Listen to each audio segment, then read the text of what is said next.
अमरावतीतून एक चक्रावून टाकणारी घटना समोर आली आहे। नांदगाव पेठ हद्दीत शुक्रवारी रात्री 9 वाजताच्या सुमारास गोवंशाच्या हाडांची तस्करी होत असल्याची गुप्त माहिती पोलिसांना मिळाली।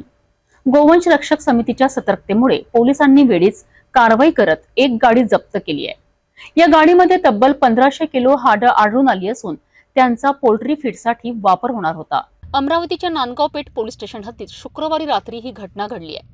पोलिसांना मिळालेल्या गुप्त माहितीनंतर गोवंश रक्षक समितीच्या सहकार्याने छोटा हत्ती MH29 BE 1029 या वाहनाची तपासणी करण्यात आली।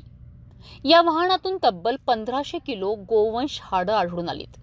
वैद्यकीय तपासणीसाठी ही हाडं पाठवण्यात आली आहेत। या व्यतिरिक्त वाहनाचा चालक आणि वाहक यांना अटक न करता शिक्षापत्र देऊन सोडण्यात आले। पोलिसांच्या प्राथमिक चौकशीत हे हाडं कोल्हापुरी गेट परिसरातील एका दुकानातून गोळा करण्यात आल्याचं समोर आलं आहे। ही घटना जनावरांच्या सुरक्षेच्या दृष्टिकोनातून अत्यंत गंभीर आहे। अशा बेकायदेशीर प्रकारांना आळा घालण्यासाठी नागरिकांनी सतर्क राहणं गरजेचं आहे। पोलिसांनी केलेल्या कारवाईला नागरिकांचा पाठिंबा असला तरी या प्रकरणात सखोल चौकशी होऊन दोषींवर कठोर कारवाई होईल अशी अपेक्षा आहे।